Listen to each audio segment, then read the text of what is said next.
Well, it is a pleasure to have you here. So I thank you so much. Chris and Jen, first, let's start off.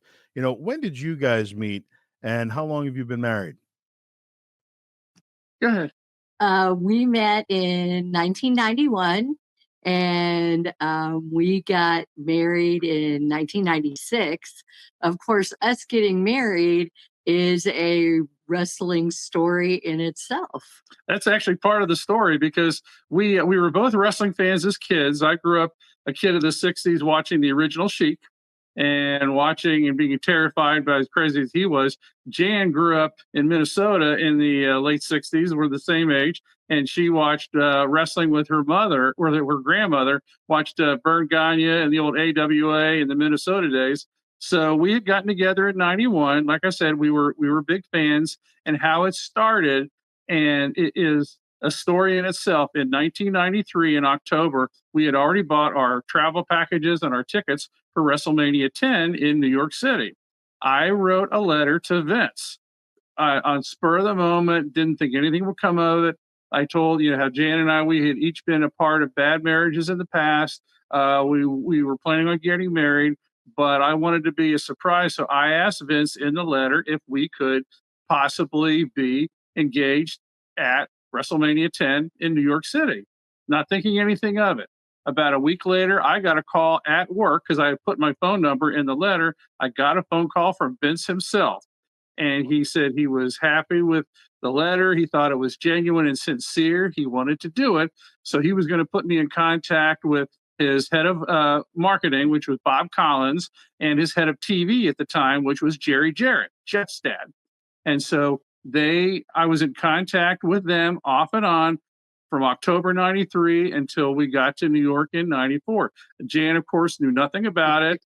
I had told her parents. I had told everybody to watch the pay-per-view. So we get to New York, and Bob meets us at the hotel, and he kept telling me from that point on, all through Friday afternoon, all through Saturday, he would come up to us at certain points in time. He always knew where we were. That was always funny to us. He knew where we were. And he said, Chris, he would give me a note or he'd whisper in my ear, well, we can't do it now. Can we do it this afternoon at Fan Access? Or we can't do it this afternoon. Can we do it tonight at the Garden? Or can we do it Sunday morning at the breakfast brunch? And I was nervous as hell. I had the ring on me. I'd been thinking about this for months. And so it kept getting pushed back. So finally, it's, hey, can we do it during the pay-per-view? It's like, okay. And Jan's going, wow, they're really paying a lot of attention to us. They're really nice, not knowing anything. So we get to the show, the match. And if you remember, a couple of matches had to get cut for time. So I knew there was only like 30 minutes left on pay-per-view. Shawn and Razor are coming into the ring for their ladder match. And at that point, I knew this is not going to happen. I can't believe this.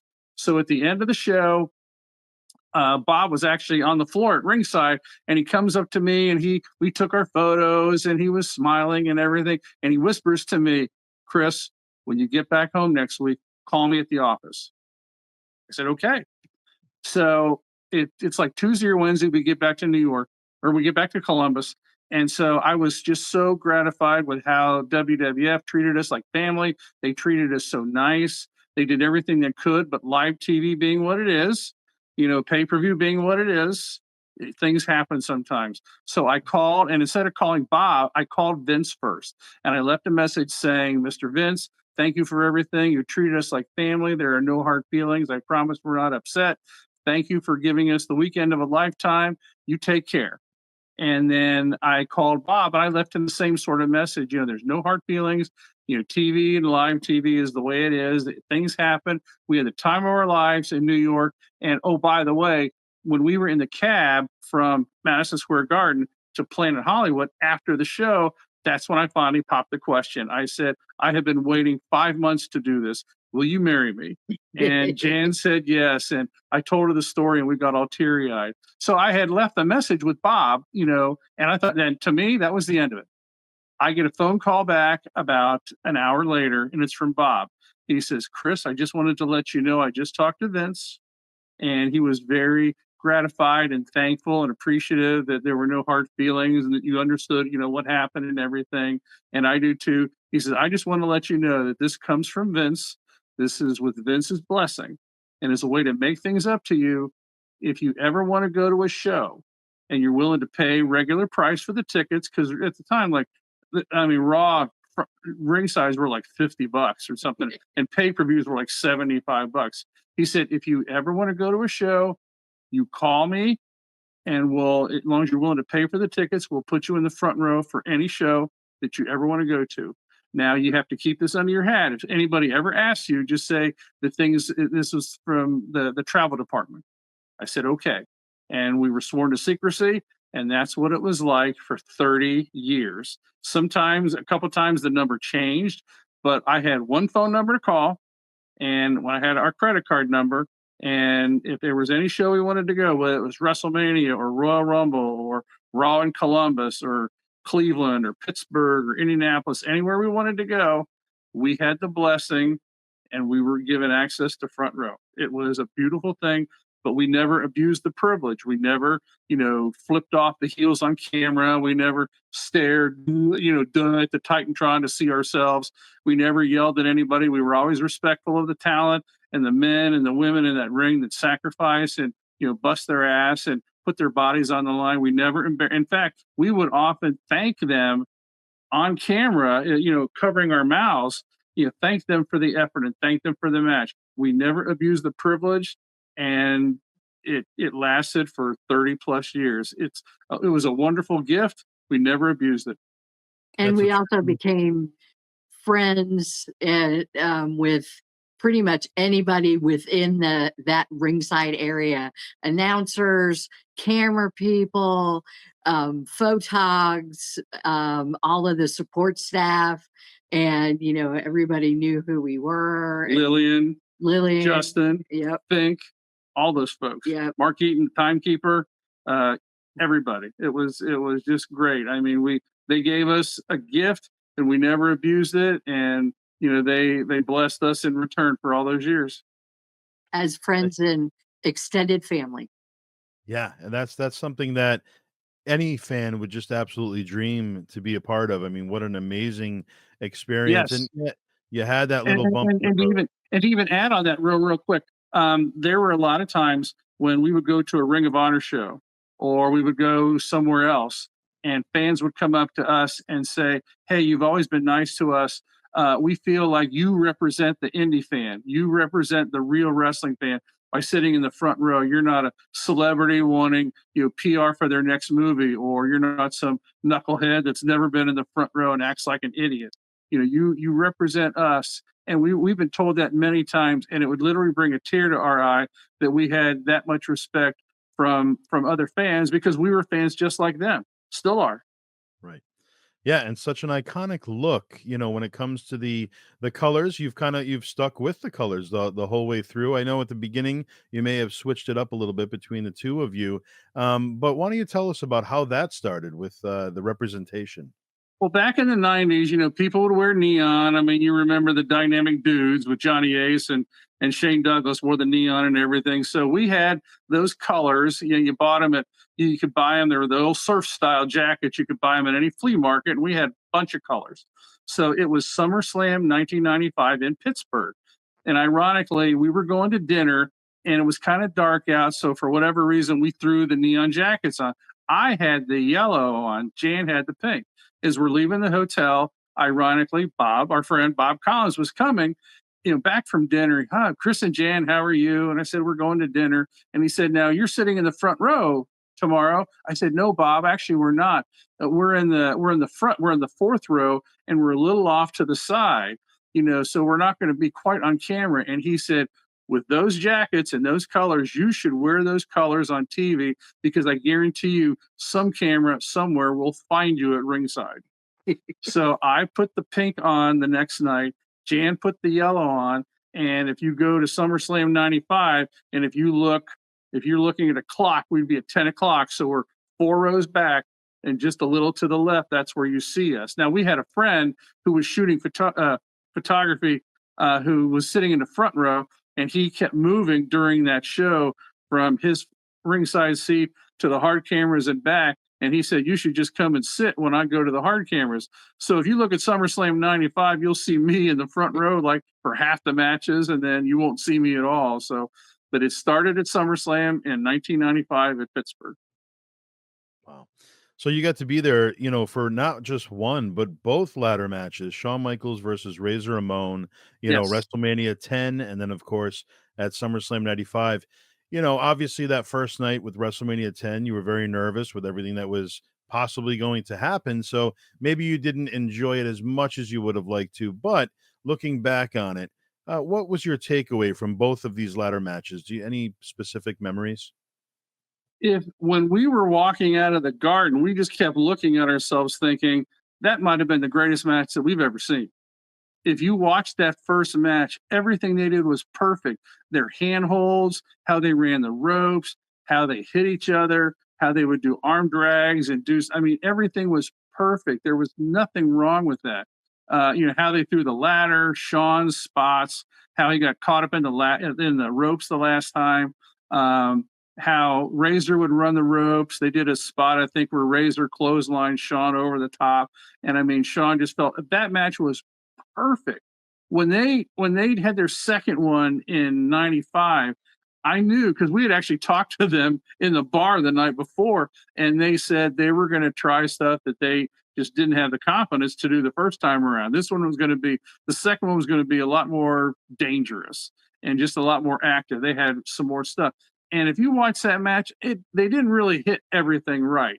I mean, it was still, a 4.5-star match, but it wasn't quite as crisp as the other one. And then what made that match even weirder was if you watch the very end, when Sean's climbing the ladder, he has a lot of trouble getting that belt off of the ring.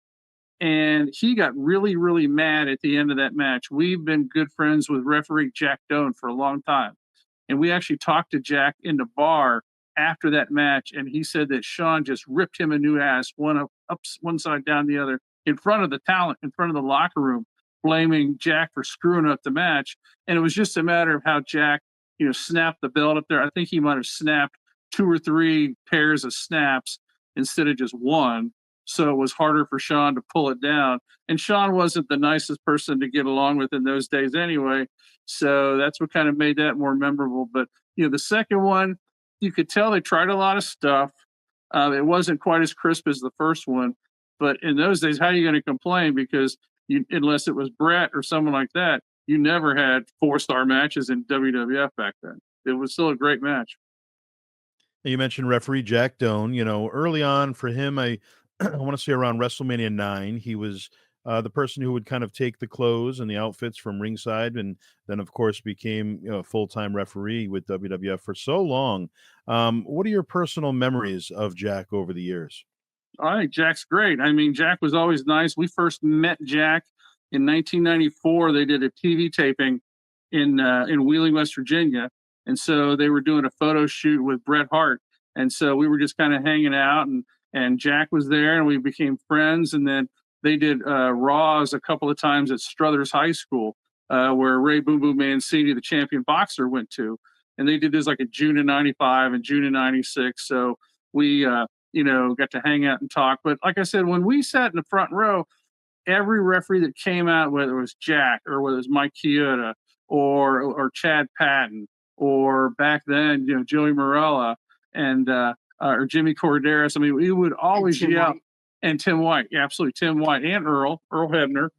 We would always say, "Hey guys," we would always yell at them and say hi, and they'd say hi. And after their match, they would kind of sneak down and give us a hug and stuff. So all those guys were respectful. But Jack, I mean, Jack was so hardworking. I know Jack. I think Jack lives in Chicago or somewhere in Illinois. He does an occasional convention, and we saw him at a convention a couple of years ago in Indianapolis, and he likes being out there. And I mean, Jack is like all those guys. I mean, they're just a joy to work with, and they're what make this business great. Now, I'm sure you're highly recognized when it comes to attending conventions. I'm sure other fans are like, "Wait a minute, there you are." Why don't you tell us some of the different conventions that you've attended over the years? Well, we when we went to WrestleManias, because there weren't that many conventions in the '90s or the 2000s. The first convention we went to was um, uh, WrestleCon. We went to WrestleCon in 2016 in Dallas, and that was just a great experience. You're in the hotel, and there's dozens and dozens of people there. Then we went to WrestleCon again in 2018 in New Orleans, and that was another wonderful experience because you got 50, 60, 70 people that you knew when you were kids, and now we're all kind of getting older, right? So then we also did Starcast in Chicago a couple of years later. We also did Starcast in Nashville, which was the same weekend that Ric Flair had his final match in Nashville. And what we also do is Indianapolis does a really good job because there are people we know that we used to work with in HWA in Cincinnati. They run what's called Squared Circle Expo. And it's in the springtime every year. It's at a nice hotel on the west side of Indianapolis. And we've been to that convention 5 years in a row. The hotel's nice. Parking is easy. They have a very nice restaurant inside, but the hospitality of the people running it is great. But we love going to those conventions. I can't move around as much as well as I used to, so it's nice doing that particular convention. And they have a star-studded lineup every year. And I'm sure they're going to have one this. They've brought in MJF before. They brought in Jushin Liger. They brought in Will Ospreay. They brought in Swerve Strickland. So we enjoy those conventions because it's very hard for me because I'm confined to a walker and it's hard to really get around like I used to. So it's hard sitting at ringside. And plus, it's been 30 years since we had those connections with WWE. I just don't have anybody to call up and say, "Hey, can we sit in the front?" And I don't have anybody in AEW. I mean, we kind of go the old route of going on StubHub and getting tickets like that. So, and at some point, there's other people now that have connections with the wrestling companies. There's other people that certainly can pay $5 and $10 and $15,000 to sit in the front row at WrestleMania, where back in our day, the most we ever paid was $750. And if folks like that are willing to pay that much money to sit in the front row for Raw or SmackDown or WrestleMania, more power to them. We had our time. Let them have their time. Yeah. What are your thoughts on that, though? I mean, it's great to see that, the crowds are still pretty full. They're usually sold out. But on the other hand of things, a full family, if you have four children or two children, it's definitely going to be more difficult to attend a show with the prices being so high. And what are your thoughts on that in comparison to prices of yesteryear? Um, in a nutshell, Jan and I talk about this a lot. We are glad we did what we did when we did it. We don't have children. The wrestling business is our surrogate child. I mean, almost all the wrestlers and the talent we've been backstage for so many shows, and right now, Lexus King, Brian Pillman Jr. We've known Brian since he first started, so he's like our surrogate child. So we understand that it's I'm okay with it. I guess I'm okay with it because in any business, if the price is too high, then the product doesn't sell. The first tickets that always sell are the front rows, the first 10 rows, the first 20 rows. And everybody knows how much those cost, 5, 10, $15,000. Or 37,000 now Yeah, for WrestleMania in Vegas coming up. yeah. It's amazing, but when you turn that show on, there's gonna be people in those seats. You're probably gonna see green shirt guy in those seats. You're gonna see a few other people in those seats. If they're willing to pay it, let them. I mean, we're okay with it. It's that way in all sports. I mean, if you want to take a family of four to a Yankees game, or if you want to take a family of four to a Cleveland Browns game, or to a Minnesota Timberwolves game, they try to make it affordable and stuff, but they're a business. They will charge as much as they feel they can charge and still sell the ticket. And I've read this a lot, and it is true. When Vince was running the Fed, Vince always believed in having affordable tickets for families and stuff. And he always kept the price, down and reasonable and stuff. And I think a lot of owners are like that too. But everybody's chasing the buck. You have to pay players. You have to pay for upkeep on your arena. You have to pay staff. You have to pay this. And the thing is if those tickets weren't being sold at a high price, then the brokers would buy those tickets up, and then they would turn around and they would start charging 5, 10, 15, 20,000 for them. I know the philosophy because I've read this before where WWE will charge that high price because they keep the money. Brokers don't get it. StubHub or SeatGeeks, they don't get the money. They get to keep the money. And it's their company. It's their house. They can do what they want. They can choose to charge that. We can choose to stay home. Yeah. And AEW is not like that. I mean, their ticket prices are a little more up there because of demand. And instead of, the company making a huge profit, especially since they became part of, with UFC and stuff like that. But he's much more philosophical and business-like.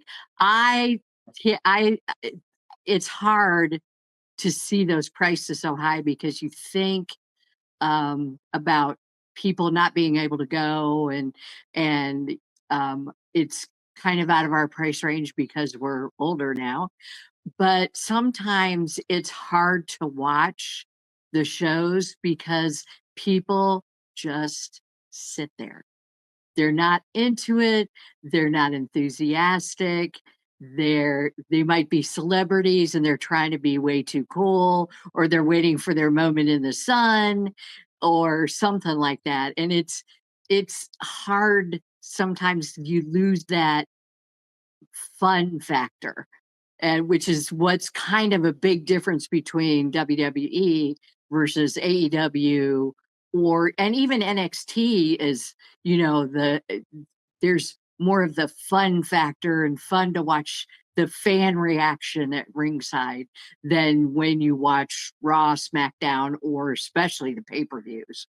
Yeah, I mean, it's like now, and I'm not going to name names. I know who these people are, but I'm not going to name names. But I mean, you will see the same people in the front row at the big WWE shows, and that's great. They're there, great, but they sit there and they don't do anything. They don't even clap. They don't clap for the end of a match. They don't even stand up and look like they're yelling at the heel, or they're clapping, for the baby face it's laying there to get back in the ring. They don't react to a dangerous spot or a great spot or something like that. They just kind of sit there, and it's just like, are you having fun? What is your purpose for sitting there? I mean, if you look at some of the older stuff, I mean, I look like an idiot. I mean, I'm popping up, I'm clapping, I'm doing stuff. I'm purposely being demonstrative because it's almost like I feel like I'm trying to help the match get over. If you go back to No Mercy 1999 in Cleveland, that was when Edge and Christian and the Hardys had their ladder match that put them on the map. Well, we knew they were going to try all kinds of just stuff and turn it into a stunt show, but no one had ever tried a stunt show in WWF ever at that time.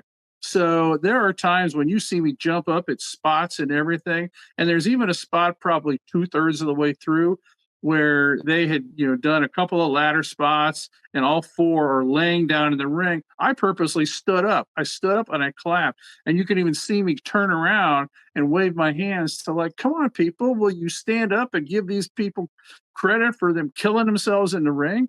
And we've known Matt and Jeff for a long time, Edge and Christian too. And they remembered that when they watched the tape, they said, you guys were really trying to encourage the fans, to react to us. And it's like, well, thank you. I mean, it's you guys. It's, they need to react to you. And it's disappointing to see people sit in those great seats and have, 4 hours they might not ever have a chance to experience again, and just sit there and do literally nothing. I mean, not even clap, or not even, look like you're yelling at a heel, but to not even clap on a 3-hour, show, or, 2 nights of WrestleMania, and watch them not clap for 6 hours over 2 days. I just don't understand that. And that's what disappoints me about today. If you're going to spend that much money, it'd be like buying $100,000 Lamborghini and never driving it except on the 4th of July.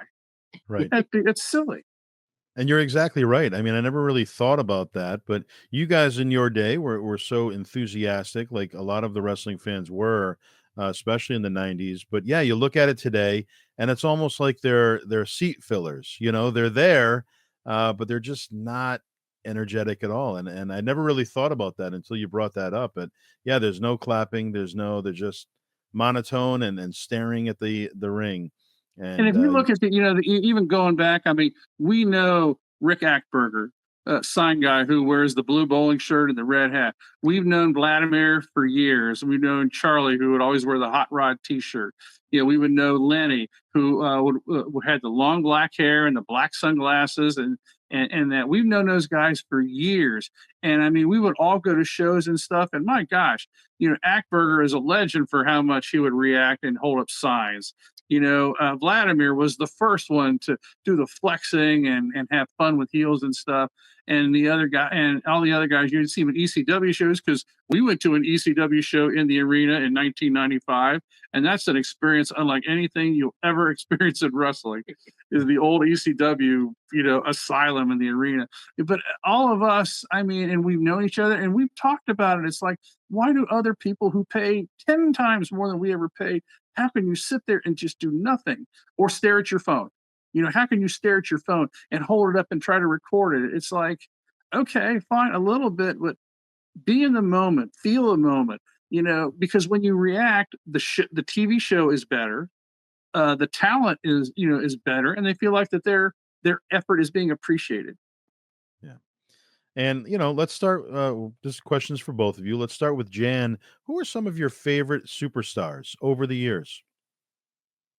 We have several, because not only did we admire their skill, their talent, their abilities inside the ring, but we also had connections with them by either we did an activity with them, we did signings, autograph signings with them on an individual basis.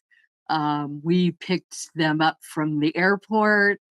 We were with them when they were rehabbing down at HWA. And it's Rock, John Cena, and God rest their souls,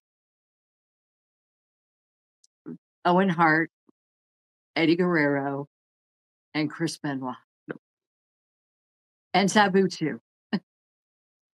Yeah, I mean, we were able to, because I worked for state government and I ran all the charity operations for the state of Ohio.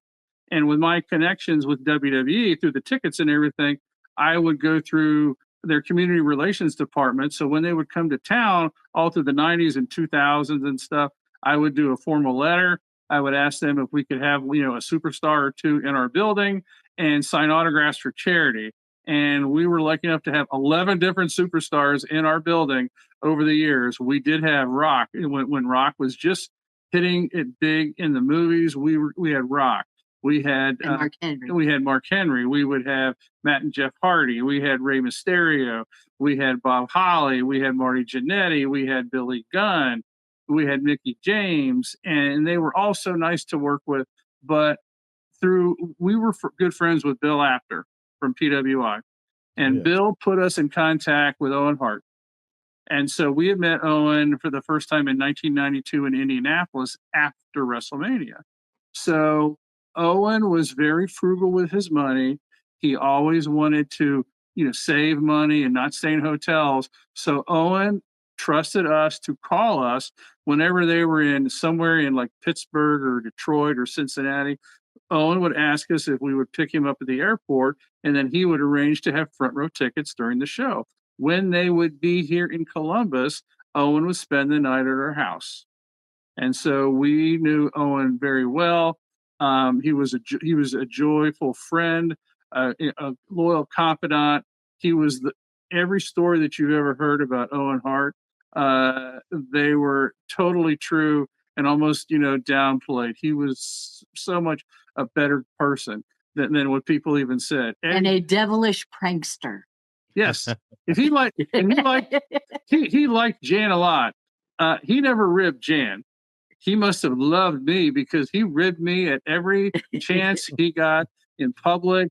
From claiming one time when I was in the bathroom at a Bob Evans, him and Jan were waiting outside. They had told the cashier that Stone Cold's brother was in the bathroom, and make sure you talk to him when he comes out of the bathroom. And I'm coming out there. Are you Stone Cold's brother? And I can look over their shoulders, and I can see Jan and Owen in the vestibule just laughing their ass off, and just, I mean, Owen was the king of the ribs. I could do 2 hours just on ribs with Owen Hart. If you go on my Facebook page, there's a photo from 1996 where Bill Apter did a gag photo shoot with Owen and I at the 1996 Slammies, where Owen was acting all pissed off, thinking that he got a tuxedo that was poorly fitting. So we're shooting these photos in the hallway after the 96 Slammies. And there's like people milling around, just what's going on here? And they're just, and meanwhile, like Owen's trying not to laugh his ass off. Apter's laughing his ass off, shooting photos. It's just, Owen was great. Eddie Guerrero, Eddie was a gem. Jan can tell you all his problems and everything. We had known Eddie for years, but when he was at his worst, he was reassigned to HWA in Cincinnati, not as a punishment, but kind of as a way to get his life together. Go ahead and tell him your experience with Eddie. It was the one time that we had seen him down in HWA, I could tell. I've been a nurse for 45 years now, so you just have that gut feeling instinct that there was stuff going on. I think it was during the time when he was, trying to get sober again, and him and Vicky, who we have also met, and she's a wonderful person too, um, is were having issues. And he seemed like a lost soul. And I remember seeing him, and he just seemed so down.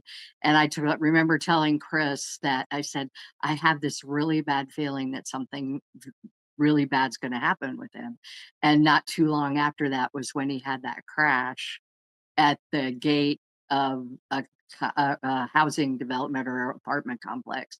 And he was, really spiraling, with his abuse and stuff, substance abuse and stuff like that. But then, he got himself together and was doing great. And Chris and some of his, and we were ringside for when him and Ray were doing stuff with Dominic and the I'm Your Poppy and that kind of stuff. And that was just classic Eddie being such a heel and doing such a great job.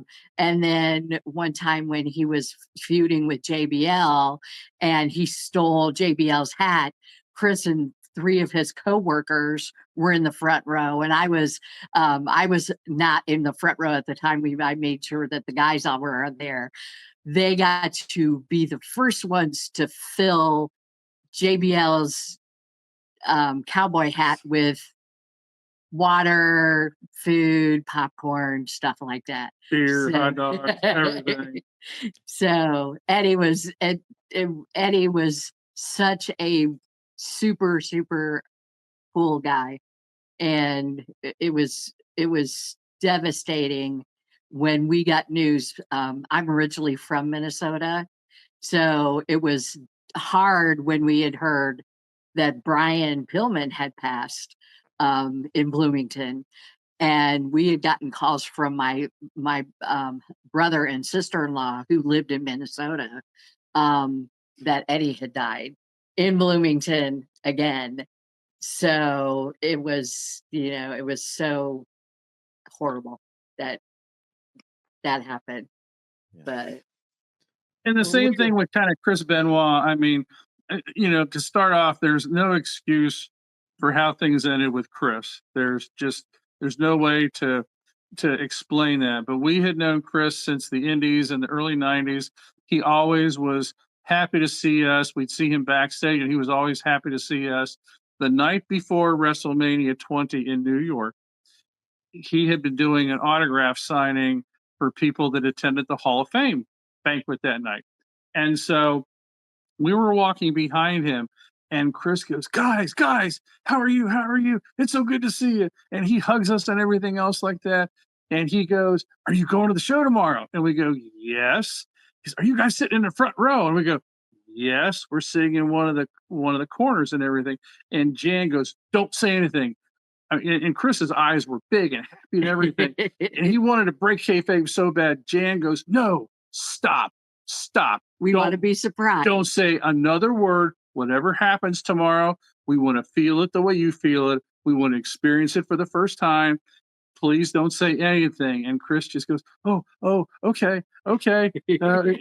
Tomorrow will be great. And so if you watch the WrestleMania 20 broadcast, the pay-per-view, when Chris gets Hunter to tap out, they have the boom camera that's on the crane in the garden at ringside. Well, the boom camera is behind us, and it shoots forward toward the ring. You can see Jan and I in the corner. And what we do is that you can see us plain as day, high five and hug each other because we were so happy for Chris. Then the next shot is the close up of Chris in the ring on his knees. His head is on the mat, and he's sobbing. He's sobbing as hard as a person could sob. And Earl Hebner is right there, and Earl's got the belt. And Earl's got the belt right in front of Chris. So when Chris lifts his head up, he sees it, and he's sobbing. And no matter, well, I'm not going to kid anybody, we were crying as hard for Chris at that moment as he was for himself at finally getting the recognition that he deserved.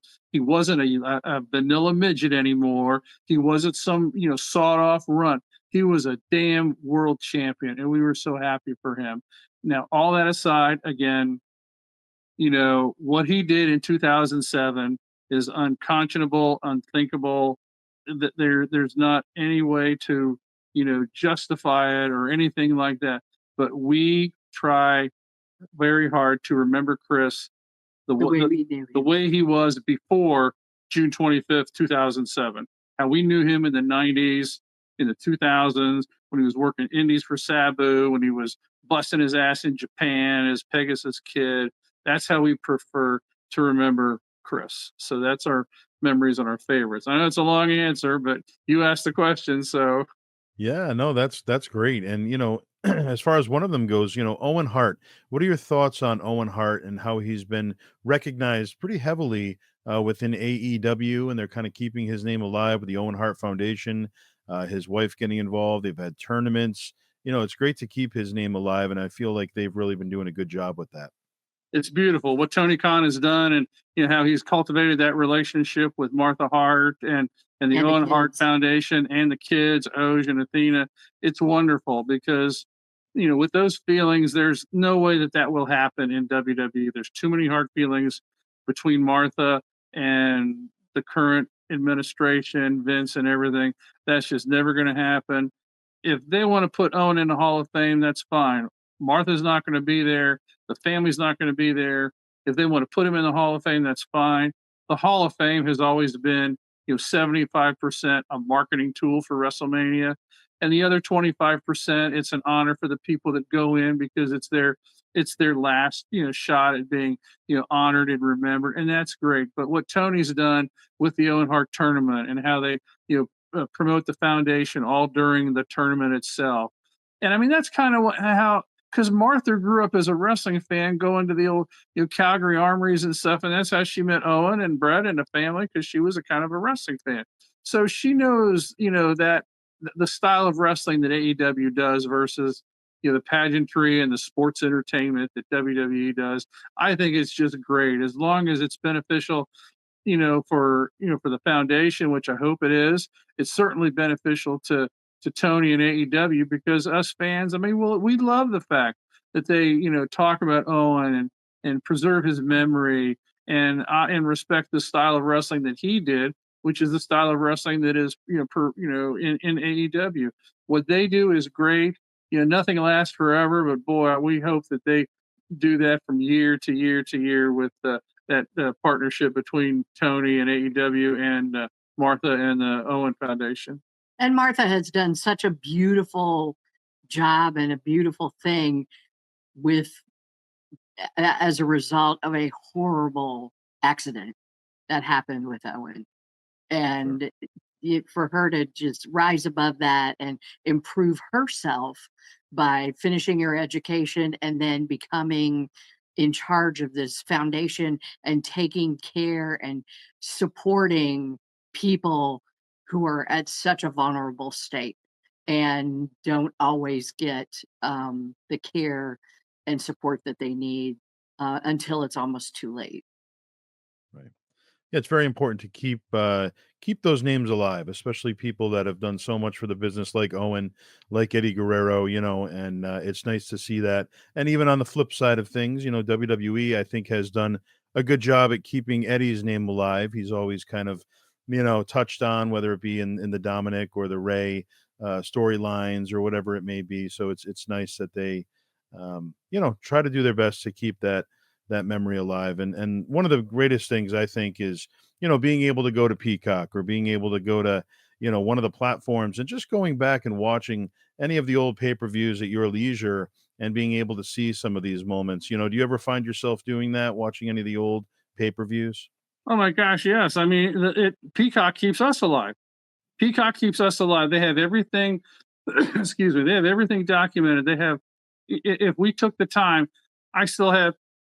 Excuse me. We have all of our ticket stubs from all the shows we went to. So I'll go back and I'll pull ticket stubs out, and we'll watch this Raw or this SmackDown or this particular event or this pay-per-view or whatever. Yeah, I mean, we'll go back to old stuff when I had hair and I was a lot skinnier, and Me too. we kind of have fun watching things happen as they go. I mean, there's April of 2004 was that night that Eddie was he had myself and my coworkers pour pour water and everything into JBL's hat. The night that they did the angle in Columbus in August of '95 with Ray and Dominic and Eddie and everything, right before that segment, there was a match that had Kamala versus Randy Orton with Kimchi at ringside. And Kimchi was the Brooklyn Brawler underneath that stuff. There's a point in the match where Kimchi, and we're in the front row, dead across from the hard cameras, and Kimchi jumps onto the ring apron. And so Randy lets go of Kamala, and he goes and he punches Kimchi. When he punches Kimchi, that kind of weird looking African queen hat that he had on, that thing pops up in the air, and you see me stand up and catch it on camera. And Taz is doing commentary. Taz goes, "Nice catch." And you see these little things on all that. But I mean, yeah, if I'm having a bad day or Jane's having a bad day, there's nothing like, putting on Peacock and pulling up, WrestleMania 23 from Detroit or Fastlane in 2018 from Columbus or any of those Great American Bash in 1995 from Dayton or ECW Heatwave, because they did a pair of heat waves in 98 and 99. And we were front row for that too. Absolutely. Peacock keeps us alive. And it's such a nice feeling when people will email me or I'll say something on Twitter or Threads and they will say, hey, oh, hey, you're the person I saw from WrestleMania 12 in 1996 in Anaheim during the Iron Man match, or this or that. It's great. Not gonna lie to you, it never gets old, and it's a beautiful thing. And it's fun to go back, especially because in the early days we used to have signs and they kind of went from handwritten to then we got really savvy and we'd get them printed and they were computered and they looked really fancy and all that kind of stuff. And it's like, and then then we kind of transitioned out of the signs and we're like, There's an evolution of the neon couple too. So not only our color neons, but our signs usually matched us too. So our Right. signs were neon. So so we had this transformation over the decades. Yeah, And is we've there an pretty much seen it official all. name? Sorry. Is Oh, there I'm an sorry. Go official ahead, man. that you, well, yeah, I was just gonna, is there an official name that you refer to yourselves as? Because obviously there's, the tie-dye guy, there's the sign guy. Do you have an actual name, or are you just kinda Yeah, jamming I and guess it's the neon couple. I forget who called us the neon couple. I think it was Michael Hayes called us the neon couple one time when we were somewhere. You're walking through a lobby or a bar, and I think Michael Hayes goes, "There's the neon couple," and there's nothing wrong with that. I think um, I was on a podcast with Jonathan Coachman a couple months ago, and Coach titled it Neon Chris, and it's like, okay, nobody else is Neon Chris, and people see us. It's like, well, hey, we saw you in the front row in Montreal for the Montreal screw job. What was that like? Or this and that, and so I mean that's the closest thing probably to is when people say, oh, hey, it's the neon couple. It's like, hey, guilty as charged. right. In And our like people household, here in Ohio are like, oh my gosh, we've seen you for years. You're from here? And I don't, people must think we're like from somewhere exclusive or something Hollywood. like that. Hollywood. I'm going, right. no, we live in Columbus, Ohio. Yeah, I mean, this is literally, the last time we wore any neon was we wore it one day at Squared Circle Expo at the convention just to kind of have fun. I mean, people will recognize us wearing, turtlenecks or hoodies or, ball caps or stuff like that. Or, we've been recognized in airports and restaurants and gas stations and shopping and, malls and the Disney shop. yeah, someone recognizes in a Disney store years ago. It's you don't realize that because you figure people don't know who the hell you are unless you're wearing the colors, right? But I mean, I can be covered up and everything, and people say, hey, I saw you on Raw, back in 2003, with Triple H, or I saw you dancing with, Big Dick Johnson on a Raw, or yelling at Chris Jericho, and in a cage hanging above the ring, and people will remind me of stuff that I had totally forgotten. Yeah. In my household, you were always referred to as Team Neon. And, I remember in 1996 at the Gund Arena was SummerSlam. I believe that was the first, I'm sure I had seen you prior to that, but that was the first time that really stands out memory wise, of you guys being a part of the show. And, you were so, uh, you were there for all the big events. So you became a regular, and it was a staple, really, a cornerstone of the fan base. And, pay-per-view parties at my house growing up as a kid, my buddy Matt and we would always call your presence out. So if we spotted you in the middle of the pay-per-view party, we would just scream out "Neon." And, that would be pointing out that you guys are there. And that became a thing for, geez, probably over 20 years, so you've always been, you've added a fun level of fandom to it. So I appreciate that. And all that you've done for the business, because, you're supporting the business is what you're doing. You're bringing it kind of to that next level by showcasing it and really supporting it on the level that you have. So I want to thank you for that, of course. Well, we appreciate that. And it's been a fun journey to not only be a fan, but then we got involved in the business side of it too, because we did work with an independent company here in Columbus, and we ended up getting started with that, um, going to a buffet and meeting Bull Miller while we were in line at the buffet because he recognized us from our colors.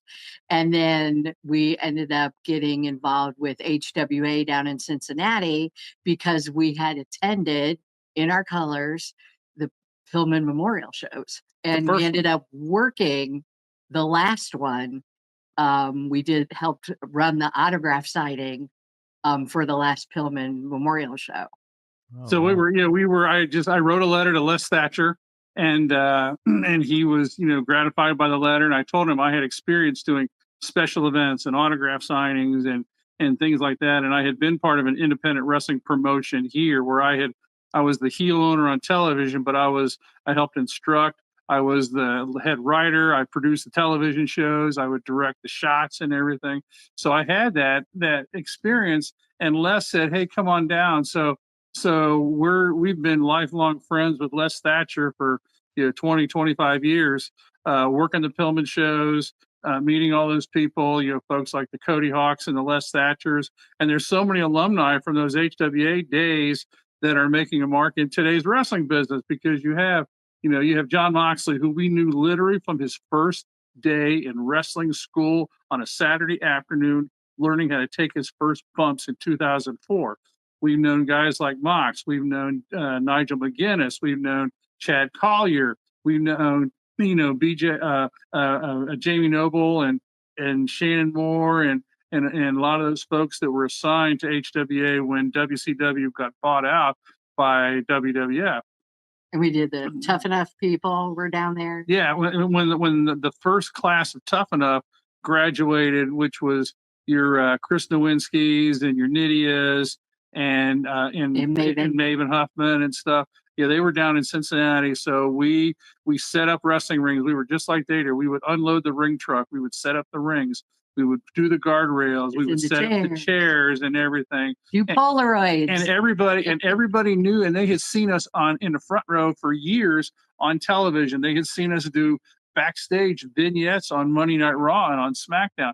They had seen us and they saw us in a certain way, but then we proved our worth in a different way by, like I said, unloading the ring truck, setting up the guardrails, helping set the ring up, set the chairs up, do Polaroids, during intermission and stuff. We busted our ass to pay our dues in those days to prove to everybody we were just fly-by-nighters that sat in the front row. We love this business. We valued anybody and everybody in it, and we respected the craft, and we busted our ass to make sure that we were never going to be one of them because we were older. We were 20 years older than all of them. We were on this side of the guardrail and not actually in the ring, but we paid our dues in those days, working those Pillman shows and all those HWA shows and flea markets and armories and high school gyms and stuff. So yeah, I mean, we're not just a couple of pretty faces anymore. You've done it all. Yeah, exactly. You've been a part of both sides now. And you've had a great relationship, as you touched on, with Bob Collins. He's been very influential in, all of your dealings. Tell us more about Bob Collins, the man. What is Bob Collins like behind the scenes, and what has he done for Bob you? Collins, I know Bob is retired. He was retired after WrestleMania 2008 from Orlando. He would spend time either at his condo in Sarasota or he had a cabin up in Maine. Bob had come to WWF after being part of Ringling Brothers. He was head of marketing for Ringling Brothers, and he was head of Ice Capades. So he brought that quirky, funny background to WWF. In the late '80s, Bob was just a gentle person, as nice as you would ever meet anybody. He always remembered your name. I heard he had a Christmas card list of over 1,000. So there were just so many people that he touched. He touched our lives in a great way. We're still friends on Facebook. We used to talk on the phone quite a bit. Bob's, getting up there like we all are now, but Bob was a nice, kind soul, and he always had some quirky ideas. There are so many fun ideas from WWF in those 90s and 2000s. He would, if you remember, he would come on occasionally wearing this silver smoking jacket. Who wears smoking jackets anymore? Who even wore them in the 90s? And he called himself Wink Collins because it was a play on Wink Martindale, the old game show host from the 60s and 70s. They were in Boston in 1997 promoting the fact that WrestleMania was going to be there in April of 98. So Bob was in the ring talking about the ticket sales, and they dimmed the lights and they had Kane come out. And Kane was going to give Bob a tombstone right there in the middle of the ring. And then they kind of pivoted from that, So Bob wasn't afraid to get in there. When WrestleMania 23 came about in Detroit in 2007, if you remember, of course, the big match was Lashley versus Umaga, Trump versus Vince, hair versus hair. Well, at the beginning, they have on conveyor belts, they had a real barber's chair that they brought from down the ramp and everything. And I knew it's like that's a Bob Collins stunt if I ever saw one. I know Bob would figure some way to have something like that. Bob would never stay in the hotel with the talent. Bob would always find a boutique hotel that had some, not haunted, but just weird quirks about it. He would always stay away from the talent and everybody else. But Bob was just he was so fun with that. Bob was actually the one who originated and came up with the idea for the famous John Cena entrance in Detroit. They had filmed it the night before WrestleMania, where John was in a souped up Mustang, and he drove and squealed the tires all through the streets of Detroit and went down the ramp into Ford Field and everything. We actually had a chance to go to that, but we were so tired from the Hall of Fame and everything. Bob was there till like 3 or 4 in the morning of Mania, supervising that whole stunt of John's entrance. So Bob is a gem. We cannot say enough good things about Bob. He helped change our life, and he's been a family friend for going on 30 years. Bob would be a perfect candidate, I think, for the Hall of Fame. It's nice to see some backstage, some behind the scenes individuals go in every once in a while, like they did with Tim White finally not too long ago. So that would be great to see Bob eventually get Well, his even flowers. Sue Aitchison, because if you remember Ultimate Warrior's original speech in 2014, he wanted the Warrior Award to be the Jimmy Miranda Award to honor the people that were backstage and behind the scenes, because that's how Sue Aitchison from Community Relations got into the Hall of Fame a few years ago. But like anything else, the same people that were in charge of that aren't in charge of it anymore. So things change, and they didn't even have a Warrior Award at the Hall of Fame this past year. So who knows if they're going to do anything for the behind the scene person anymore. Yeah. I've always had just a love for the business as a whole, but I've always appreciated all the people behind the scenes that, put these shows together and keep them together. And I still have my Bob Collins autograph to this day. I met him backstage. Oh, you At do? Boy, yeah, that's rare. That's even more rare than a Ty Cobb or a Babe Ruth signature. You get a Bob Collins autograph. yeah. I met him backstage at the DX Public Workout WrestleMania 14 weekend, and it was at Faneuil Oh Hall in my! Boston. And he was there, and I recognized him right away. None of the other fans really knew who he was. I was always that person that just knew all of the behind the scenes individuals. And I approached him. He was very nice, and he said, "You don't want my autograph. You really don't want my autograph. You don't know who I am." And I was like, "Oh, I know who you are. You're Bob Wayne Collins." And he was like, he was kind of blown away. He wasn't expecting that. So he signed the autograph for me. And, but he was very gracious and very nice. And, like I said, I've always had appreciation for the behind the scenes individuals. So I always have a good memory when I take a look at that magazine and there's Bob Collins' autograph on it, because maybe it doesn't mean a lot to, your average fan, but it does mean a lot to me and people like yourself. So, it's just nice to see that. And And Rewinding. we have a quirky story with involving Bob too, Oh, because of sure. his past involvements with different companies and stuff. We Nick Walenda was making an appearance, I think, at the fairgrounds or something here in Columbus. And we thought, hey, we're gonna go and see him. Because Bob said, Bob knew him or had worked with him, had something to do with him. he was With his, some of his he was his agent for all those tightrope walks that Nick did in 10, 15 years ago over Niagara Falls, over Chicago, over the Grand Canyon. Bob was the one who put those together. Bob was Nick Walenda's agent for those back in those days. So when we met Nick, we said, "Hey, we were supposed to tell you from Bob Collins that he said hello," and he's like, "Do you know Bob Collins?" We're like, "Yeah." So it was like we were like friends. We were peers of Nick Walenda, so it was kind of unique. That's great. But and he was very nice too. He was an interesting. He was an interesting person to meet. And rewinding back to WWF Access, Chris, you were a part of that, kind of working with the, where you can commentate over a match, and kind of tell us how you got involved in that and what that process was like, sitting there with the other fans and doing that. It was a simple request. I mean, we this because that was because we actually worked the fantasy play-by-play section of Fan Access in spring of 2002 before WrestleMania. That was nothing more than we had told Bob and everything that we were, hey, you're doing Fan Access and everything. If there's anything that we could do to be a part of that, we'd love to do it. And he knew at the time because we had already worked the Pillman shows. I had done, years of special events with State of Ohio. I had done tons of autograph signings with the State of Ohio. So, and we had kind of, and at the time, HWA was a true developmental with WWF. So so our name got around and people were saying nice things. Les Thatcher would say nice things and everything. So Bob said, hey, do you want to run fantasy play-by-play at Fan Access? Sure. I mean, how hard is that? I mean, just make sure there's enough tapes and make sure the line moves smoothly. And it was fantastic. We got a chance to work with Coach and Taz and Kevin Kelly and just so many people. And we found out on the last day, Vince and Linda McMahon were told that the best run section of Fan Access was fantasy play-by-play because the people who run it were so friendly and efficient and they acted like fans and they got us through. We had people that would come through 2 and 3 times and just be a part of it.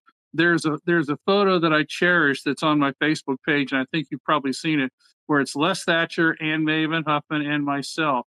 As part of the role they had on the fantasy play-by-play, on Raw, Chris Jericho was the world champ, or he had both belts, and so he actually wrestled Maven on a Raw on there, and so they put that match on the loop. So I got Maven to come down, and he's sitting with Les, his trainer, down there, and they commentated on the match. And I had headsets on. I'm just sitting next to him. I couldn't say a word. I didn't want to say a word because I just wanted to experience those guys talking because, and Maven's a great guy, but Maven will tell you that the highlight of his entire wrestling career was those 15 minutes he spent on Raw fighting the world champion in front of, an audience of 5 or 10 million people, those days. I mean, that was so much fun.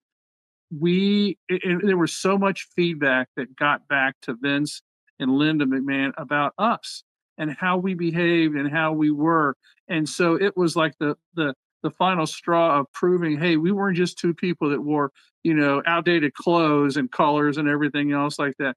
We loved the business and we were part of it. That was so much fun. We worked so hard over 3 days in Toronto because they did 2 sessions a day. So we worked like a Thursday, Friday, and a Saturday, and they even tried to squeeze a Sunday in as well. But we had so many people there, and we touched, put so many smiles on so many faces. But that was the ultimate in paying our dues because we were almost, we were made men at that point. I mean, we became made men to take a line away from the Godfather, and so we were made men at that point, and we were so thankful for doing that. And you mentioned early on how Vince McMahon was, he was gracious with you and really got you, took care of you over the years. So, what are some of your personal memories of Vince and Linda? Your interactions over the years. What were they like with you? Go ahead. Go ahead. Okay. You're good. Well, with Vince, Vince knew me from the letter we wrote, and then we would be backstage because when I was doing my charity stuff again, when WWF or WWE would come to Columbus, they would allow us backstage to get autographed, to have items autographed for charity auctions and things like that. So we were accustomed to being back there. But it's Vince's backstage, it's Vince's company. Vince would always come back there. He was always gracious, he was nice. And one time, and the date is easy because of it was Stephanie McMahon's birthday, but on September 24th, 2001, 2 weeks after 9/11, we were talking to Vince because we were backstage. And as we were talking to Vince, a production assistant came up to us and said, hey, do you want to be in a vignette with Christian? Well, of course. But the funny thing is to be in this vignette with Christian, we had to excuse ourselves from Vince McMahon. That's not a very easy thing. So I turned to Vince. I go, Mr. Vince, I said, are you okay with this? And he would go, oh, absolutely. That voice, that Vince voice. So we would go and do the vignette. But 4 years before that, we were in Montreal for the screw job and everything that happened with that. And that whole thing was so chaotic, that night and the next day. So the next morning, I got dressed early because I went into the hotel lobby because I thought, I just want to see people and how they're reacting. So we had heard everything that gone on with, Brett punching Vince and knocking him out and all that stuff. So I'm sitting right next to the restaurant, and Jan hadn't come down yet. She was getting dressed. So out of the elevator come Vince, Shane McMahon, Vince Russo, Sergeant Slaughter, Pat Patterson, Jerry Briscoe. They're all kind of walking. There's nobody else around. So they're walking to me and they go, hey, how's it going? I go, hey guys, how's it going? And Vince Russo goes, well, what do you think? The owner of $1 billion company just got knocked out by a wrestler. How do you think he feels? And I'm kind of looking at Vince and I go, how you doing, Vince? And he goes, I'm okay. And then I stood up and I got right to Vince and I just whispered to him, I just go, how you doing, Vince? And he looked at me and he took a big deep breath and he goes, I'm doing okay. Just like that. I mean, you just knew that the weight of the world was on him and stuff. He always was nice to us. He was respectful, but that was Vince McMahon. You got to remember there's a Vince McMahon and a Mr. McMahon. And we never dealt with the Mr. McMahon. And we're glad we didn't because that was, such a different business person and everything else.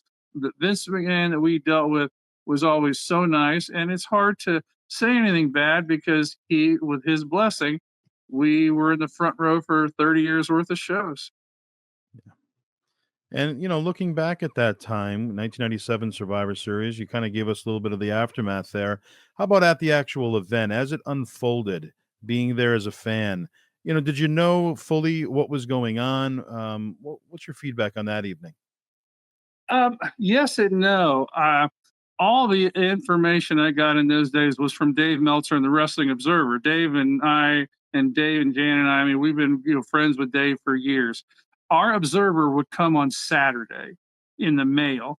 I didn't go online that much. I didn't use the hotlines.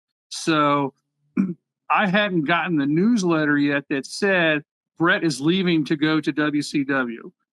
A fan had come up to us the night before at a minor league hockey game and said, what do you think about Brett leaving? And I go, what are you talking about? He says, yeah, Dave Meltzer said Bret Hart's leaving. And I go, what? So we didn't know anything until we got to Montreal. We checked in the hotel Saturday afternoon. We went across the street to a mall for lunch, ran into Vince Russo, Kevin Kelly. They said, hey guys, how's it going? I go, hey, how's it going with you? Vince Russo says, well, I'm just praying to God we can get through the weekend without Brett or Sean killing each other. And I go, so it is true. Yeah, he's leaving. So that was the tension, up until then. You talk about the show. We get to the show at the Molson Center, and those fans wanted Sean's blood. I've never been at a show other than ECW Arena. I've never been at a show where an entire building wanted to kill somebody. And it was loud. I mean, for the early matches, the fans were so loud. When Brett comes out to fight Sean, it's so loud. If you watch that match, the first 7 minutes, they brawl on the outside. They never even ring the bell for 7 minutes. They had gone into the crowd on the other side. And as soon as they got into the crowd, you could see that they were getting beat up. I mean, they were getting forearms to the back and they're grabbing Sean's hair and everything. They come over the guardrail. They go in front of the announcers. They're still brawling. They kind of come to our side, and we're kind of hitting our wedding rings on the railing because that was before the barricade days. That was when they still had the metal guardrails. So we figured, hey, maybe they'll work spots or something right in front of us. No. Brett throws Sean over the guardrail in our laps. There's a period of like 20 seconds before that where Jan's getting beat up. She's not even in her chair. I'm on the floor. She's on shooting a picture. I figured, if he's going to come and like slam Sean on the guardrail, I'm going to shoot upward. So I'm sitting on the floor with my camera and aiming upward. Boom. And all of a sudden I have Sean and Brett in my lap.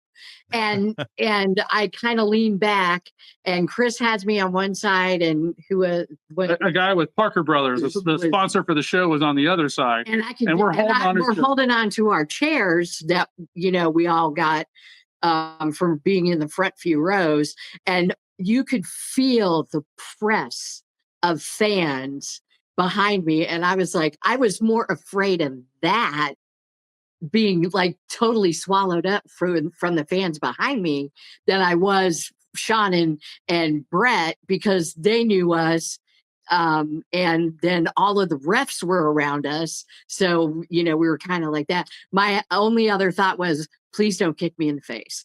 That's all I cared about. Just don't kick me in the face. Yeah, because it was crazy. Because all of the refs were out there: Tim White, Earl Hebner, Jimmy Corderas, Jack Doan, Chad Patton, Mike Chioda. They actually formed like a mini umbrella around us. But then in front of us were Vince, Slaughter, Briscoe, Patterson. Plus, what you had to really notice, and it was hard to see, there were like a dozen Royal Canadian Mounted Police in dress and everything that were there. There was so much security in that moment. It was crazy. And Brett flipped Sean back into the ringside area. And like I said, they hadn't even started the match yet. So we're watching the match, and it was a good match. I think they were supposed to go 25. They had originally planned out to go 25 minutes without, the screw job or anything. So they're about like 12, 13 minutes in. And Sean puts Brett into the sharpshooter. And before you can even blink, the bell rings. And I turn to Jan and I go, Brett tapped out to his own hold. What's up with that?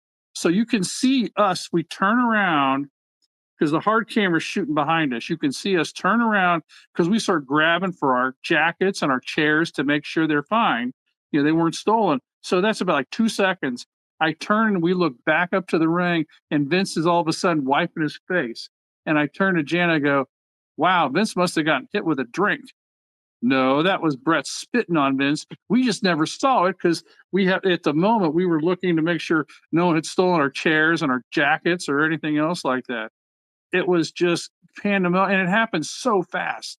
It just happened so fast. We didn't find out until I ran into Owen and Rick Rude in the lobby of the hotel, about an hour later.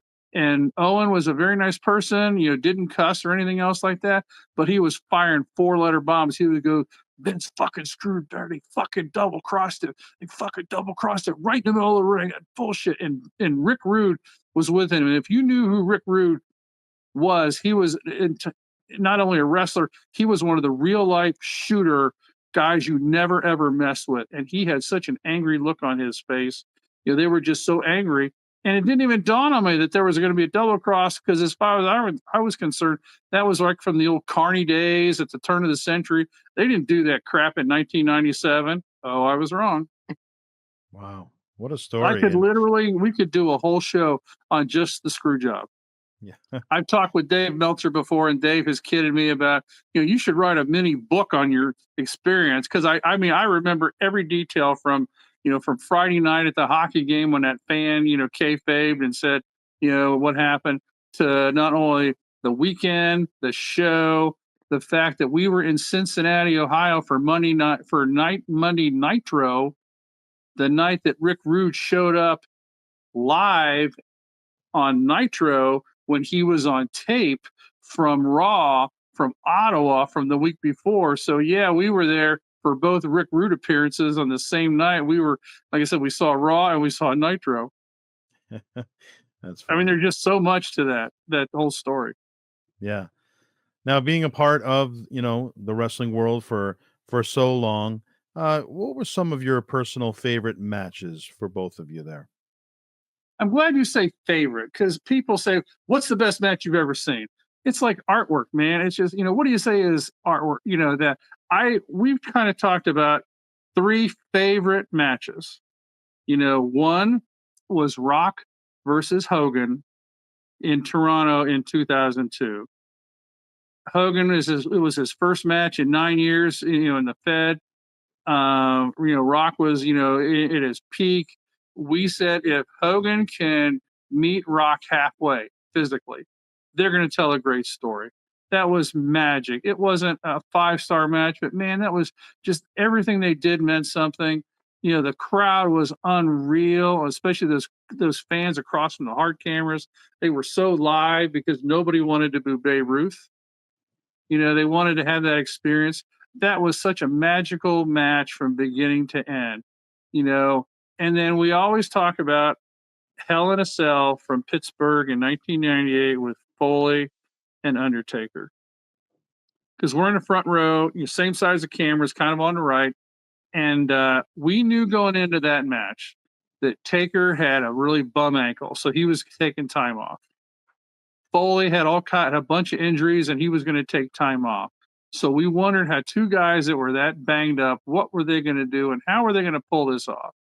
Someone's probably coming off the cage. Well, yeah, because it was only the second Hell in a Cell they'd ever done. So sure, 90 seconds, they climb up to the top. Taker throws Foley off the top of the cage through the desk. And if you watch the tape of that, as soon as Foley goes through the table, they pan back and they have this hard camera shot from high up. And you can see me peeking around the cage. So you got a guy laying there who might be dead. You don't know what's going on. And so the only thing I could think of doing, and I laugh at it, was I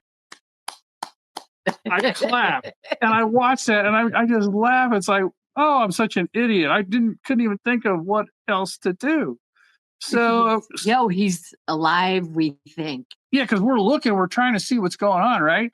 And I mean, she's a nurse, so I mean, she's thinking of going over the guardrail because they had all the masseuses and the doctors hadn't come out yet. I mean, she's thinking of going over the railing to make sure Mick's not, catastrophically hurt. So then, Vince and everybody come out to ringside and they start raising the cage.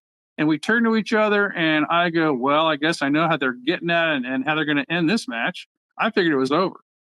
And I'm thinking, guys, Taker's still up there. I don't think we want him to fall off while you're raising the cage, because we kind of have had a undercover, friendship with Taker, because of his character. He doesn't never kayfabe for all those years until his Hall of Fame speech, about being a human. But we had understandings with him. So yeah, I wouldn't say that's the greatest match I've ever seen, but I tell people it's the greatest example of bravery I've ever seen. Yeah, for Foley to do what he did and make it, on his feet after the second fall through the roof and the thumbtacks and all that other stuff. I mean, that's just a crazy match. And then it's another match. I mean, it's because of what, and we briefly talked about it. Chris Benoit versus Shawn versus Hunter from Mania 20 in New York, because that was such an affirmation of Chris's career, and he finally became a world champion. And they went like 37 minutes or whatever, so they gave you their money's worth. I mean, that was just so. It was such an affirmation for Chris and his talent and his skill, and we were so happy, for him for that. When it comes to Mount Rushmore, there's different ways of looking at it. Obviously, personal favorite or most successful, however way you want to look at it. I would love to hear both of your Mount Rushmore of pro wrestling, any era, men, women, either way. Go ahead. Oh, wow. It's so hard because do you want somebody up there because of their skill and talent? Do you want them up there because of the kind of person they are and what they might have done outside of wrestling, like John and his multiple Make-A-Wish grantings, because we also did some charity stuff with Make-A-Wish. So of course that's something near and dear. And we have admired people because we saw them not only here in either WWE, WCW, AEW, ECW, but we also were purveyors of Japanese videos too, and we had friends, that we got, tapes and stuff from Japanese wrestling, and of course we saw Chris in the mask, Eddie in a mask, and Jushin Liger we loved, and finally got to meet him after, and we've been wanting to meet Jushin for decades, and we finally got to meet him at Squared Circle, and it was amazing. Even though there's somewhat of a language barrier, just meeting him was amazing. Sure. But um for I don't know. I guess for me, I'll break it down into personal versus professional. Professional would be easiest. I think if you're a professional Mount Rushmore, you've got to have Bruno because he was champ for so long and he was such a draw. Hogan because he brought it into the mainstream. Steve Austin because nobody sold more merchandise, made more money in a shorter period of time than Steve Austin. and then now you're kind of and Ric Flair. Ric Flair was the measuring stick on what a performer should be. He was given multiple opportunities to run with the world championship.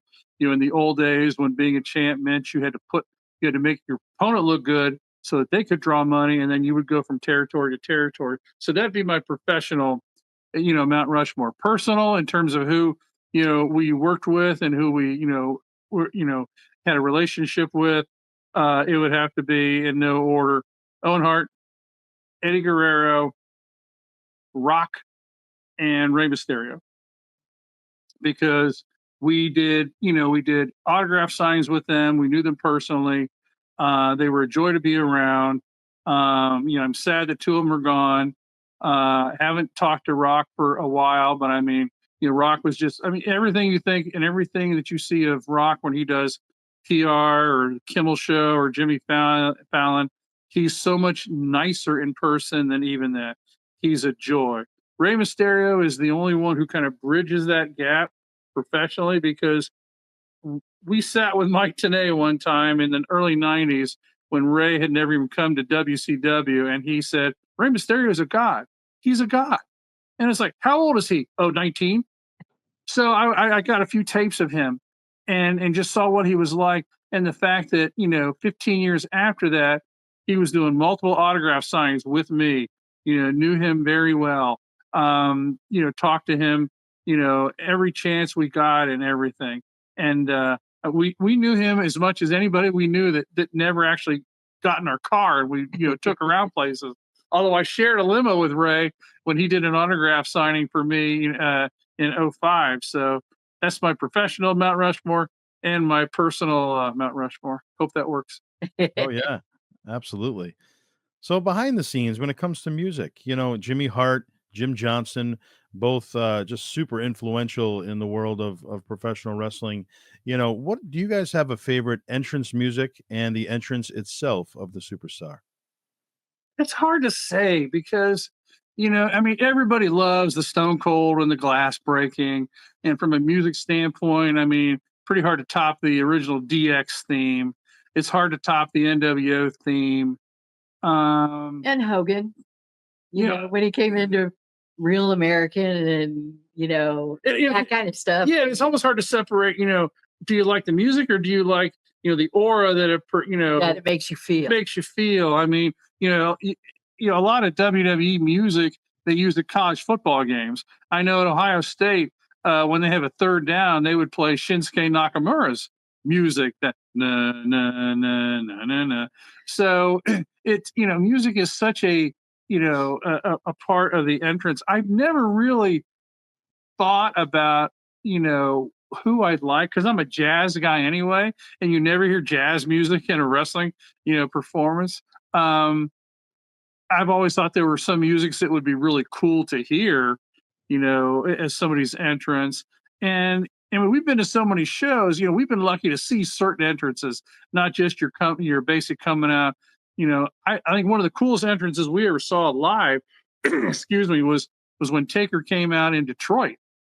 for Mania 23, and they backlit him, and all you saw was his silhouette and his shadow coming out with the druids. And I mean, and that was, you could even see that live, and they were kind of firing his pyro off on the stage, and we're 50 yards away, and you could feel the heat from that pyro from 50 yards away, you Wow. know.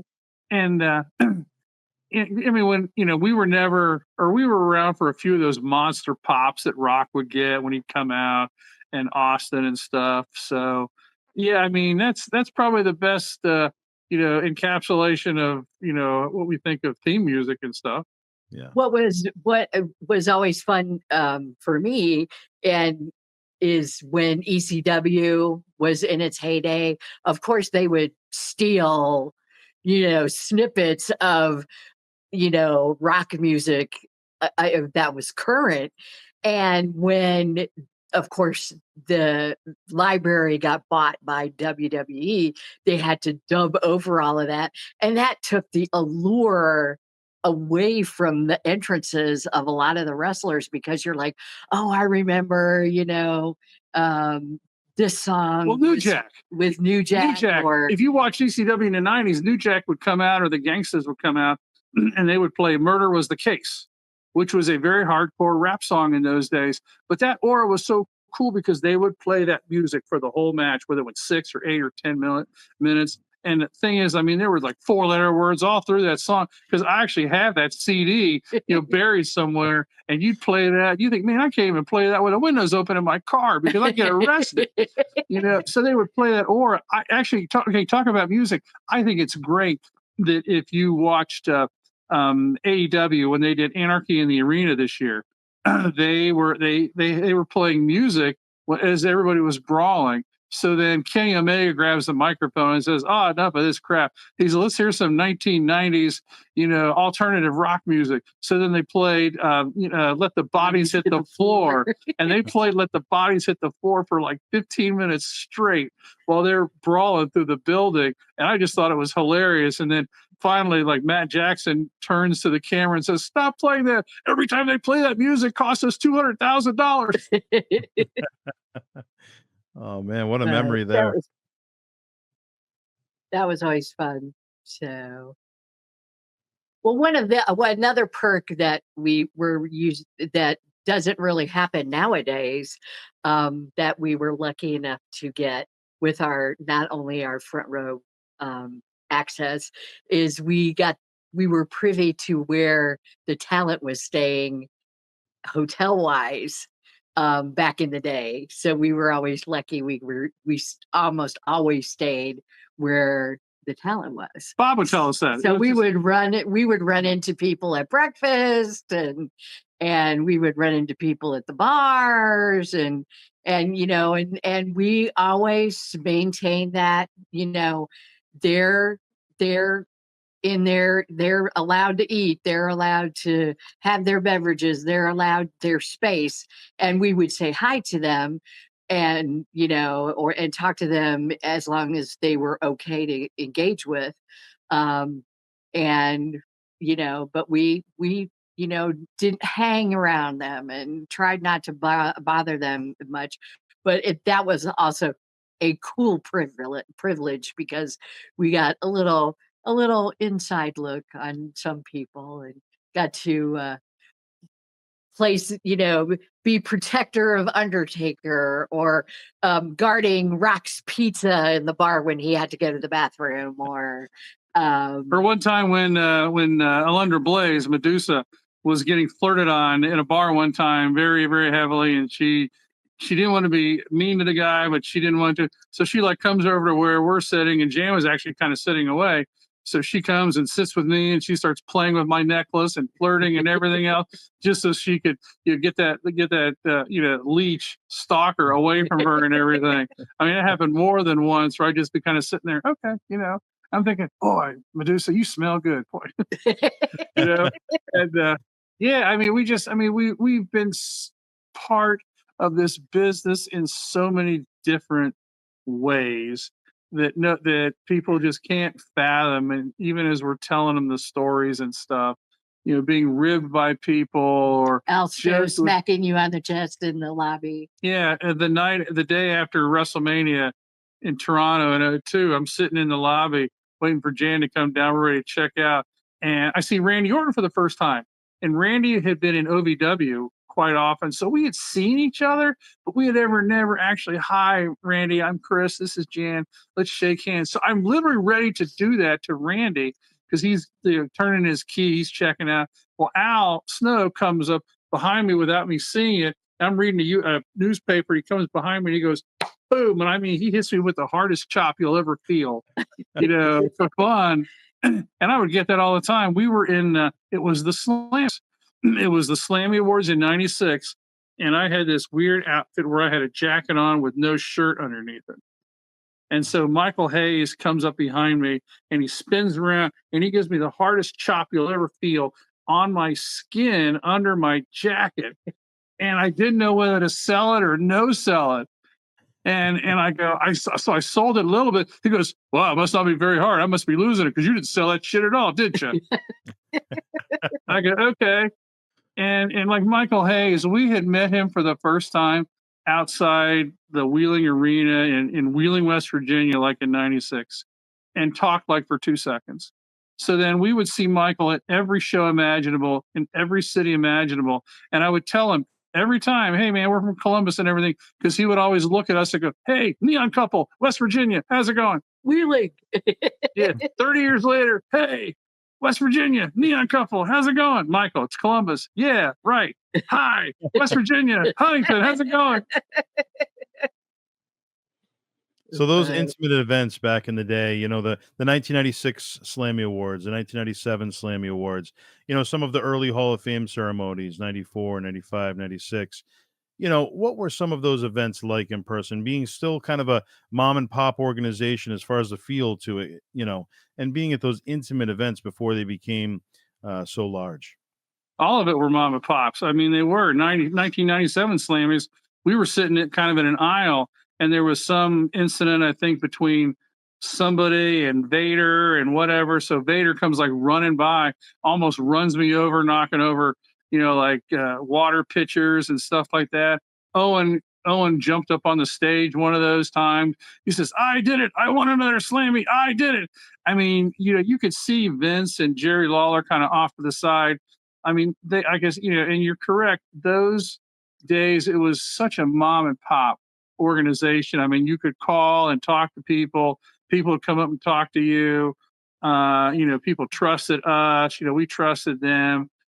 I mean, when they went public in 2000, that just gradually changed and stuff. And I mean, now, you can't do anything from a community relations standpoint. You can't get anywhere near the superstars. You can't engage with them at all. You got ticket prices that are, exorbitant. I mean, it's just, I feel bad for the fans and the families and the kids, that want to meet, I mean, you have to go on Twitter and beg, and maybe Cody Rhodes will recognize you at a show or with Roman or someone like that. It's a little better with AEW, but we've never been backstage at an AEW show because we just don't have that access like we did. I mean, everything tells me that they'd be so much nicer and so much better, but I mean, the world today is crazy. I mean, you read it where wrestlers get stalked, or AJ Lee poses for a photo at a convention over the weekend, and somebody does an AI reconfiguration where they have, it's like they're kissing each other, and that's stupid. Yeah, because there's so much more separation now. I mean, we were so lucky being able to stay at the hotel with the talent, and they trusted people. That's Sure.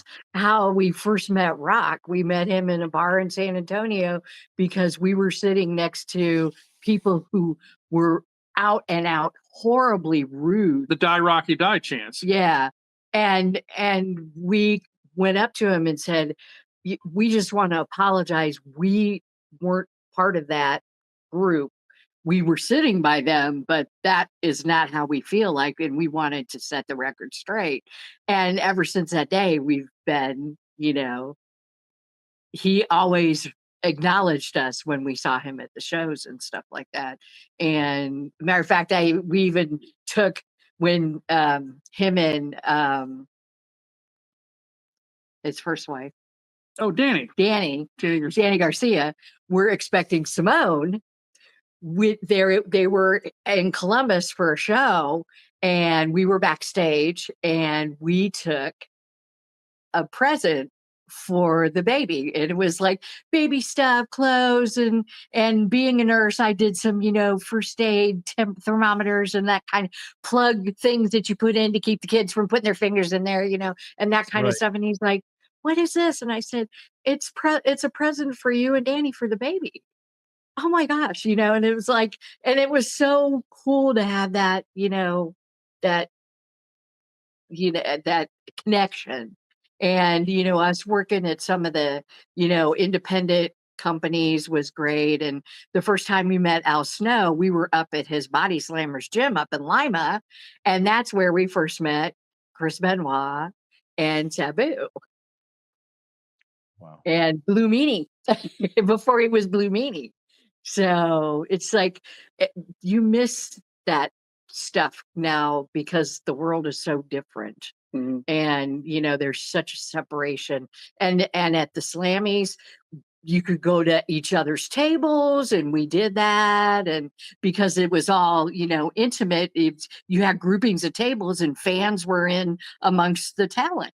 And when we went to the Hall of Fames, the fans were near the talent. Now they're like way up in the balcony, and the talent are all on the floor, and oh my God, you can't go anywhere close to it. So it's just, Different. it's different.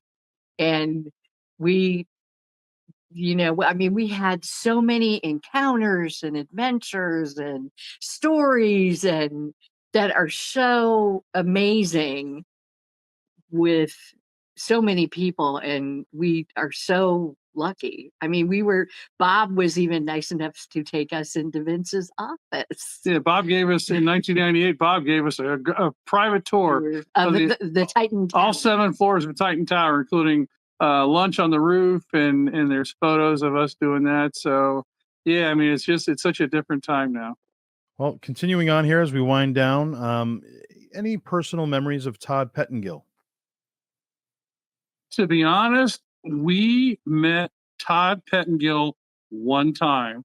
It was at Fan Access, the first Fan Access they did in Madison Square Garden in 1994 before WrestleMania 10, because Todd was doing the show that was one of the places where they wanted to do our engagement on camera, was on Todd's show that I think he did on Saturday mornings with Stephanie Wiand or others. But no, we met Todd one time. It was on the Saturday afternoon at the Garden, the week of WrestleMania, the first Fan Access, and Todd was very nice and everything. But honestly, that's the only time we ever met him or talked to him. Wow. Yeah, he was always a great personality, and I think he was good for the business at that time. He was a good fit. Very entertaining. Any memories of Gorilla Monsoon, the legendary Gorilla Monsoon? Yes, in a very funny way. I knew about, and I'm actually reading his the book that Brian Solomon just wrote about him, the biography, and it's a great biography. It's one of the best wrestling books I've ever seen. I like Gorilla. I really loved Gorilla in the early '80s when he was an announcer, when he would sit alongside either Vince or Pat Patterson. And then he was the voice of WWE for 10 years. But the funny encounter that we have, in 1996, because if you remember in those days, Gorilla would drive to all the TV tapings. He would drive as far as he could drive that Cadillac with New Jersey plates on him. So he came to Wheeling with the TV taping, and when he pulled up, we happened to be out there. And I had always wanted to get a vanity plate, but I could never figure out the vanity plate that I wanted. So Gorilla pulls up and he goes to go inside, and his license plate is a Jersey plate that's KFABE for kayfabe. And I thought that was the coolest thing. That was the coolest plate. So we saw Gorilla and we asked him if we could get pictures with him and everything. And he was great and everything. And it's the only time we ever talked to Gorilla. So we came back and I kneeled down in front of his license plate, his Cadillac, and we took pictures pointing at that license plate. And as soon as we got back to Ohio, like we called the BMV with Ohio to see if anybody in Ohio had KFABE, and nobody had it. So I got the kayfabe license plate for my car, which is still sitting in my garage. But because of Jan, we had a second vehicle, and so what she did was she got KFABE RN. So her license plate is kayfabe RN as the wrestling nurse. Because in Ring of Honor shows, she's taking care of Samoa Joe, she's taking care of Christopher Daniels. So again, we've done all kinds of stuff at all levels.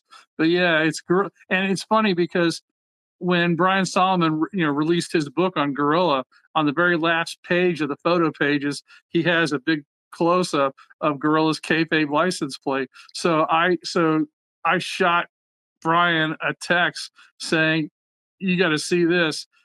Gorilla was the inspiration for our license plate, so I took a photo of my license plate and sent it to him, and Brian just thought that was hilarious. I said, "Yes, Gorilla was the inspiration for my vanity plate."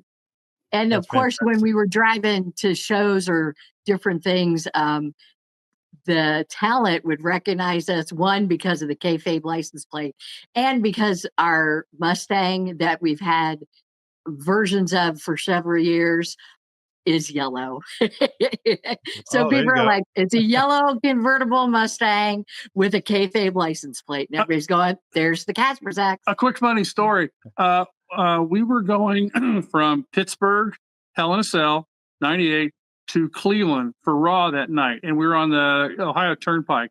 And it's pouring down rain and everything like that. So we're driving into fast lane, or we're driving into right lane, and a car comes behind us in the passenger lane, and it comes up beside us, and it's like honk, honk, honk, honk, honk, honk, honk. And it's like, oh, this has got to be a wrestler. So the car pulls up right alongside of us. It's Al Snow driving, and Mick Foley is recovering from the Hell in a Cell the night before. Mick is like laying, he's totally reclined in the passenger seat, and he just goes, it just gives this wave. But they had Wow. recognized the plate when they were driving. And we've had Shane McMahon come up, in a rental car beside us and give us the wave. We were coming back from Toronto in 02, driving from Toronto straight through to Columbus, and Jimmy Cornette was driving straight through from Toronto all the way to Louisville. So we're somewhere in between Erie, PA, and the Ohio State line or whatever. And we come up behind. Jan goes, "Someone's honking," and I turn, and it's Jimmy Cornette going,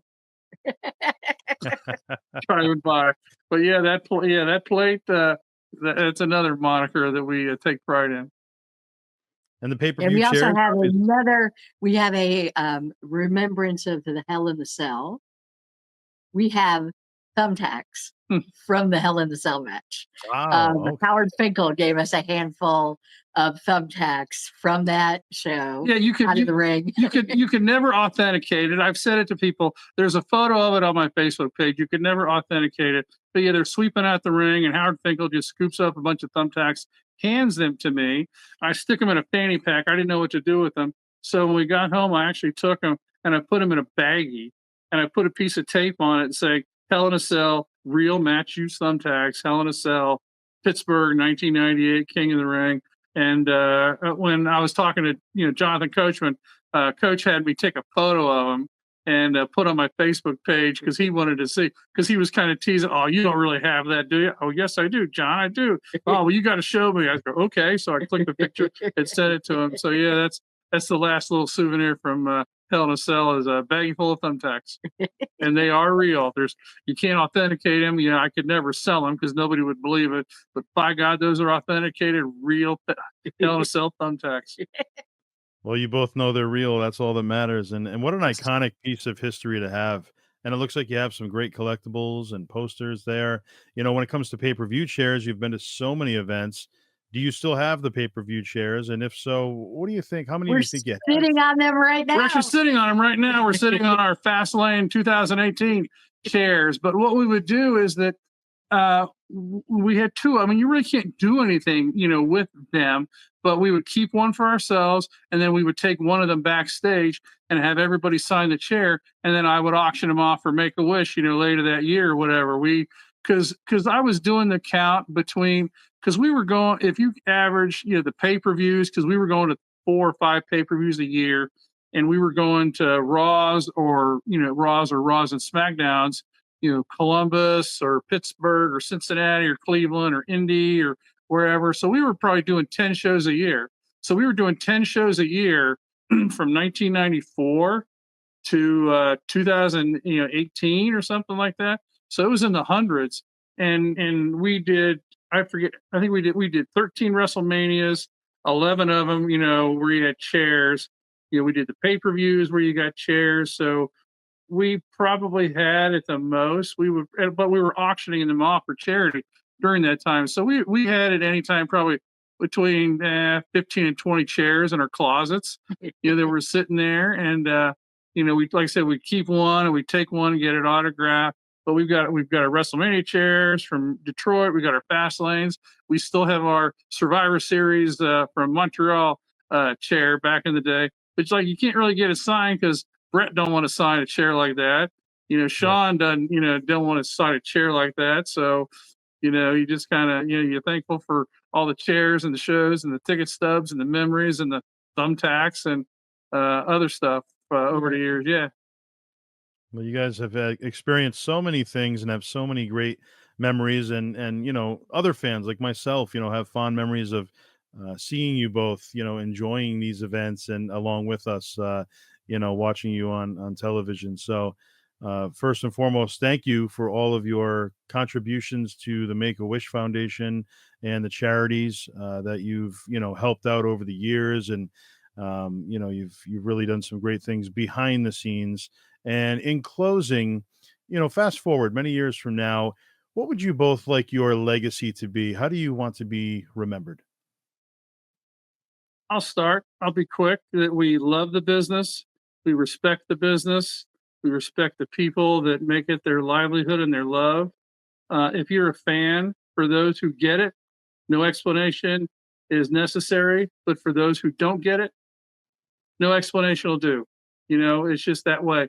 But we love the fact that it's people like the talent today in ECW or in AEW and WWE. It's people like them that keep this art form alive. And not only do they keep it alive, they push it to the next level. Like all the talent that works their butt off. What Mercedes Moné has been doing lately to elevate women's wrestling with the indie promotions, with all of the belts and everything. It's people like that. They're gems as human beings. They're wonderful with their dedication to their craft. And it's an art form that people don't necessarily understand, but we love it. We don't apologize for it. And we hope it lasts for another 1,000 years. And I hope that people enjoyed the passion and picked up on the passion that we had for these people performing for us and giving their all and working so hard, and that they all came from humble beginnings in this business. They were in some mom and pop indie show, fighting or wrestling in front of 25 people in a high school gym, and have had the talent and support from fans like us so that they can wrestle in stadiums in front of 100,000 Wembley people. Stadium in front of 100,000 or SoFi in front of 90,000. And we hope that, watching us enjoy ourselves and try to be passionate and treat everybody that's inside that squared circle area like they're important people, and that they're worth knowing, because whether you're a referee or you're Dwayne Johnson and John Cena, they have made a difference in our life in this time that we've been involved with wrestling, and we hope that we helped make a difference in theirs too. Excellent. Well, like I said, just tracking you down, watching the shows live on pay-per-view, and calling out Neon, was just as exciting as watching the matches. So thank you for everything you've done in the business, behind the scenes, and enjoying it as a fan. And Chris, Jan, thank you so much for being here today and taking the time. Thank Oh, you. absolutely. We had a blast. It's our honor. And thank you for having us on. Thank you for not forgetting us. Oh, without a doubt. For Chris and Jan Kazmerzak, I'm Joseph Bruen, and this has been the All Access Entertainment Podcast. Don't forget to like, subscribe, and we'll see you guys next time.